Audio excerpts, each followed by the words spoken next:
3 years ago, I took a case that night. It was unlike any other case I'd worked on before. The sender's number wasn't registered. All it said was it's starting now. I called my team. We raced to an abandoned warehouse near the harbor. The gate was open. Inside we found a car with blood spattered across the steering wheel. A note taped to the dashboard in red marker said, "Find the boy before midnight." So we did what we had to do. We searched the warehouse.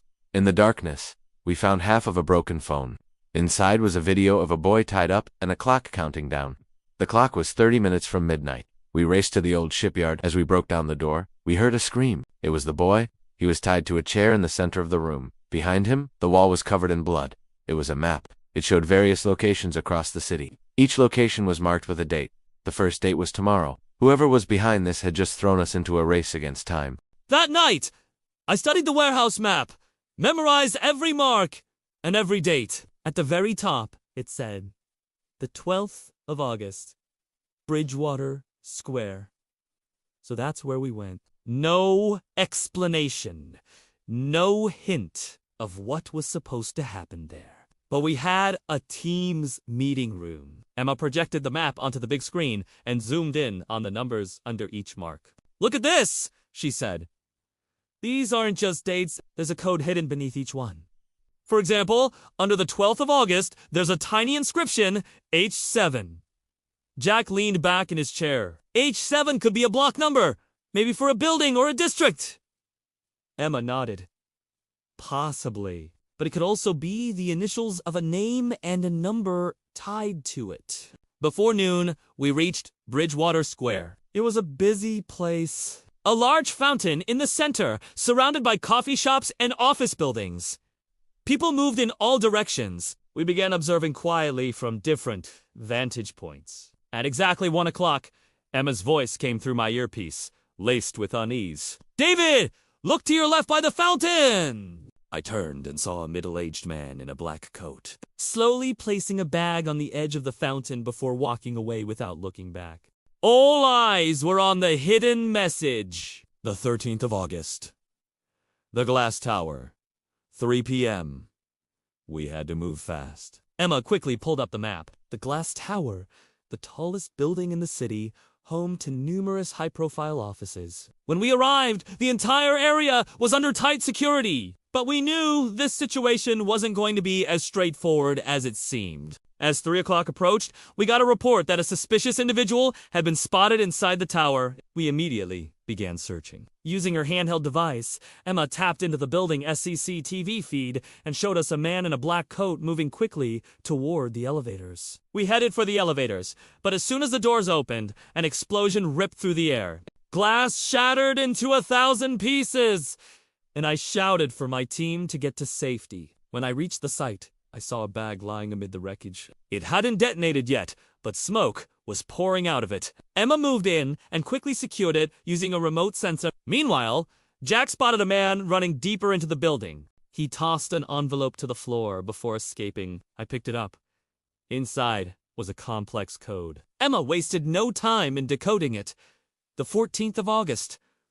Old Mill. Midnight. We were in a race against time. What did the Mastermind have planned for us? And what was the significance of the Old Mill? We had to get there fast. Under the moonlit sky, when the city's lights had faded to a dim glow, all our focus was on a place called Old Mill. This abandoned mill stood on the edge of the city. It had been shut down years ago. The building was in decay, paint peeling from the walls, windows shattered. But tonight, something big was going to happen here. Our team had planned this operation in detail. Emma, Jack and I were ready because we knew this wasn't just another case. It was a critical turning point in the whole game. Close to midnight, we arrived at the Old Mill. Emma immediately set up her equipment and began checking the CCTV feeds. The silence around us was heavy, but the unease in our chests refused to settle. Then, suddenly, Jack spotted a shadow moving. He sprinted after it, and Emma and I followed close behind. The figure slipped into a small room where a wooden chest sat in the center. Jack threw the lid open to reveal a book. Its pages were filled with strange symbols and maps. Lying on top of it was a note. The game is far from over. Next, the 15th of August. City Hall, noon. We quickly secured the mill, but the shadowy figure had vanished. Emma said quietly, "He knows we're after him, but he's playing with us." I replied, "The Mastermind is right in front of us. No matter how hard we try, he's always one step ahead. But we're not backing down." In the stillness of the night, we began planning for the next day. City Hall was now our prime focus. The day was bright, the city buzzing with life, yet a deep unease weighed on us. City Hall was the place where, by tomorrow, another secret would be revealed. Emma, Jack and I were ready once again, knowing our mastermind could test us at any moment. When we arrived at City Hall, everything seemed normal. People went about their business, but we knew the truth. Danger doesn't always show its face. At exactly noon, as the clock's hands aligned, we saw a man quietly place an envelope on a table inside the hall before slipping away. Jack immediately gave chase, but the man disappeared into the streets. I picked up the envelope and opened it. Inside was another coded map, pointing to an old park in the heart of the city. Beneath the map was a single line, the 16th of August, Old Park. Midnight. Emma said, "It's a chain. Every time we reach a location, we get the next day's clue." I replied, "We have to stay alert every second. This game is anything but simple." That evening, we got another call from police headquarters, a missing person report. The victim was someone important and possibly connected to our case. The chain of events was accelerating, and we all knew this. This wasn't just a criminal playing games. This was someone trying to wrap the entire city in their grip. The missing person report sent ripples through our team. We knew this case wasn't ordinary, it was deadly serious. Working with Jack and Emma, I immediately began gathering information about the victim. His name was Jonathan Black, a well-known businessman connected to some of the city's oldest and most powerful families. Jonathan's disappearance could have been tied to political or corporate pressure, but we suspected it was part of the mastermind's plan. We headed straight to his estate and found several clues pointing us toward the next day's location, Old Park. Emma pulled Jonathan's phone records and emails, and we discovered that he had mentioned plans to visit Old Park the day he vanished, but he never made it there. That was all the confirmation we needed. At midnight, we arrived at Old Park. The scene matched the map perfectly. An ancient tree, small rows of flowers, and a solitary bench. We searched the area thoroughly, until Jack spotted a small hidden box beneath the bench. Inside was a note and a set of photographs. The note read, "Jonathan's rescue is your next step. If you want to save him, act fast, or the game ends here." The photo showed Jonathan Black with an unidentified man whose face was blurred, yet his presence was impossible to dismiss. We immediately relayed this critical lead to the rest of our team. Turning to Jack, I said, "This is the first time it feels like we're getting close to the mastermind, but the game is far from over." As the investigation deepened, we faced danger at every turn, each clue leading us closer to the heart of the conspiracy. The stakes were higher than ever, and the clock was ticking. We had to find Jonathan before it was too late. But as we dug deeper, we uncovered a tangled web of deceit and corruption that threatened to destroy everything we believed in. Betrayal lurked around every corner, and the line between right and wrong had become alarmingly blurred. We were in a race against time, and the only thing that kept us going was the hope that we could make a difference. We had to believe that justice would prevail, even if the odds were stacked against us. Our team was driven by a relentless pursuit of the truth, no matter how dark or dangerous it may be. We were determined to expose the mastermind behind Jonathan's disappearance and bring them to justice. But as we closed in on the truth, the danger intensified. We faced threats, intimidation, and attempts to divert our attention away from the real mastermind. It was a cat-and-mouse game, and we had to stay one step ahead of those who wanted to silence us. Hello, friends. A week ago, we received a mysterious package. Inside was a camera and a note with a strange message. 2 days later, we found another clue, a photograph of a blurry face. Jonathan Black's disappearance had stumped the police, but it had also captivated our small team. Despite the lack of progress, we hadn't given up hope. And now here we were at Old Park, the place where Jonathan had last been seen, hoping to find some answers. Jack, Emma, and I had spent hours searching the area. Just when we were about to call it a day, Emma noticed something peculiar. A tiny detail that had somehow escaped our attention. There, nestled amidst the overgrown bushes, was a discarded cigarette pack. It was old, but the brand was still recognizable. Intrigo, Jack muttered, his eyes narrowing. "That's the brand Michael Tunner smokes!"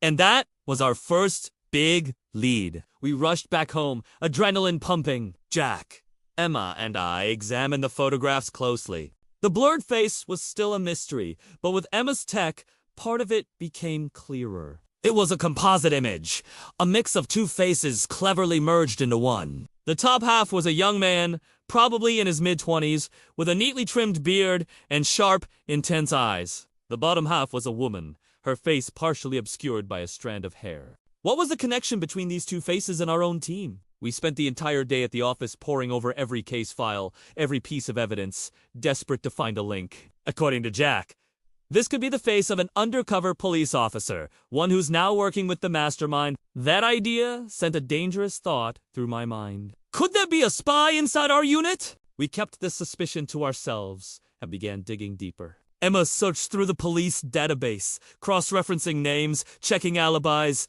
A few hours later, we had a name, Michael Turner. He was part of a special police unit, and recently questions had been raised about his performance. We arranged to meet Michael Turner right away. His manner was defensive, but it was obvious he was hiding something. I asked him directly, "Do you know anything about Jonathan Black's disappearance? And do you have any connection to the Mastermind?" Michael paused for a few moments before saying, "I don't know anything. I'm just doing my job." But the fear in his eyes told me otherwise. His reaction was too much, too fast. He was definitely involved in this somehow. We decided to keep Michael under close surveillance, but not before we dug deeper into his past. As I delved into Michael's background, I uncovered a troubling history, a series of incidents that hinted at a darker side. There was the time he'd been caught with a stolen credit card, the suspicious car accident that left his partner injured, the unexplained transfers of money from his bank account. Each piece of the puzzle added another layer of complexity to this intricate web of deceit. At the same time, we made moves to identify the other person in the photograph, the woman whose face had been partially hidden. We scoured social media, searching for any trace of her, any clue that could lead us to her identity. As the sun began its slow descent, casting long shadows across the city, we started to piece together the fragments of the puzzle. The woman in the photograph was Sarah Hayes, a former colleague of ours who had abruptly left the force a year ago. The pieces were falling into place, but there was still one major question unanswered. What was the connection between these two spies, and why had they been sent to infiltrate our team? Stay tuned to find out what secrets they were hiding and what dangers they posed to our team. The mere suspicion that someone is secretly working against us is unsettling, but when that person is someone you know and trust, it becomes a nightmare. That's what happened with Michael Turner. He was like a hidden enemy in our midst. But finding proof of that wasn't going to be easy. Working with Jack and Emma, I kept a close watch on Michael's activities. Every small movement, every phone call, every meeting mattered. Emma pulled the data from his phone and computer, and soon we found messages meant for only a select few. One name appeared over and over again. The Architect. It seemed to be the alias of either a person or a group, most likely the secret code name of the mastermind behind our case. We combed through the police database, intelligence reports, and classified sources, but nothing turned up. Jack concluded, "This Architect runs a massive network that has been operating in the city for years, and so far we've only seen fragments of it. The pieces of the puzzle were out there, but they were buried deep, hidden in plain sight. We needed a new strategy, a way to connect the dots without knowing the full picture." Then one night, Emma alerted us that Michael was heading to a suspicious location. We tailed him to an old warehouse on the outskirts of town. It was a desolate place, perfect for clandestine meetings. Undercover, we found him there with a small group, their faces illuminated by the glow of a laptop screen. They were planning their next crime, their words carefully measured, their eyes darting around the room as if expecting an attack at any moment. We moved in to make the arrests, but they all managed to escape, Michael included. It was now clear we weren't dealing with a single individual, but with an entire web of conspirators closing in around us. We had to move fast. Time was no longer on our side. Every second that ticked by brought us closer to the edge, and as the net tightened, we knew we had to find the mastermind behind it all. The puppet master pulling the strings from the shadows. We needed to strike at the heart of the conspiracy before it struck us down. Our breaths were tight. The final stages of the game had begun. We had tried everything to catch Michael Turner and his network, but each time he found a way to slip through our fingers. Then Emma uncovered one last lead, a clue that could take us straight to the mastermind. It came in the form of a small note, pointing us toward an old cabin on the outskirts of the city. The note read, "Meet me at the cabin, the 17th of August, midnight." We quickly assembled the team and headed for the cabin under cover of night. When we arrived, we saw someone lurking outside. I whispered, "This could be our final lead to the mastermind." We stepped inside and the door slammed shut behind us. The cabin went pitch black until a flicker of light revealed the shadow of a man standing in the darkness. Looking at us, he spoke. "You've played my game, but you know I'm always one step ahead." We stood ready, demanding, "Who are you? And why are you doing this?" He smiled. "I'm the one who's been waiting for every move you made. You've solved my little puzzles, but the real game hasn't even begun." Just then, the sound of police motorbikes echoed outside the cabin. We realized the fight wasn't over. It was only moving toward a new beginning. The game had taken us around the world, from the bustling streets of Hong Kong to the tranquil lakeside of Geneva, Switzerland. Each location brought us closer to unmasking the mastermind behind a series of intricate puzzles. But with every step we took, Michael Turner seemed to be one step ahead. His network was vast and his resources were many, yet we were determined to bring him down. The final lead, a cryptic note that promised to lead us to the very heart of the conspiracy, had led us to this isolated cabin. Who was this mysterious figure lurking in the shadows? Why had he sent us here? And most importantly, how was he connected to Michael Turner? As we cautiously approached the man in the flickering light, we could see the glint of triumph in his eyes. He knew something we didn't. He was playing a game of cat and mouse with us, and he was enjoying every moment of it. Suddenly, the sound of police sirens pierced the night. Our instincts told us to run, to escape while we still could. But something held us back. The mystery of the cabin, the identity of the man in the shadows, and the realization that the game had reached a fever pitch, all kept us rooted to the spot. As the sirens grew louder, we knew that time was running out. The game was entering its final stages, and the stakes had never been higher. What would we find in the cabin? Who was the mastermind behind it all? And would we be able to bring him to justice? The answers lay hidden in the darkness, and we were about to step into the most dangerous game of our lives. A flicker of light in the otherwise dark cabin revealed the face of the mastermind, the man who had been 3 steps ahead of us the whole time. Even in the dim light, his eyes gleamed with an otherworldly light, a mix of old pain and a sharp, modern intellect. It was clear he was the ruler of his own world, a world that was about to crumble. I stepped forward, my voice echoing in the vast space. Now tell me, who are you, and why did you do all this? A faint smile touched his lips as he replied, My name is Victor Kane. I started this game to expose the darkness hiding within this city, the darkness that you all seem to be a part of. Those embedded in the system, the very ones you protect. I punish them in my own way. Emma's voice was firm. By playing with people's lives, you didn't deliver justice. You spread fear. That's a crime in itself.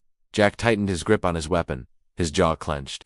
You're coming in with us, Victor? The law will handle you now. Victor threw back his head and laughed, a sound that reverberated through the cabin. The law. The same law that protects the wrong people every single day? The same people you're protecting now? I merely revealed the weaknesses of your system, nothing more. By then, the police outside had tightened their perimeter around the cabin, effectively ending Victor's game. We arrested him, but his words continued to echo in my mind. He truly was a dangerous mind, a man who had somehow blurred the line between crime and justice in his own perverse way. As Victor was taken away in the police van, I glanced at Emma and Jack. We knew this case was over, but our fight for justice would never end. The journey of shadow lines had its end here. But in every city there are always shadows waiting, lurking in the dark corners, waiting for someone to bring them into the light. This is the host, this is our channel, and this is the end of Season 1 of Shadow Lines. Do subscribe to our channel so that we keep you updated about our new content. Until then, this is me signing off. Thank you so much for watching.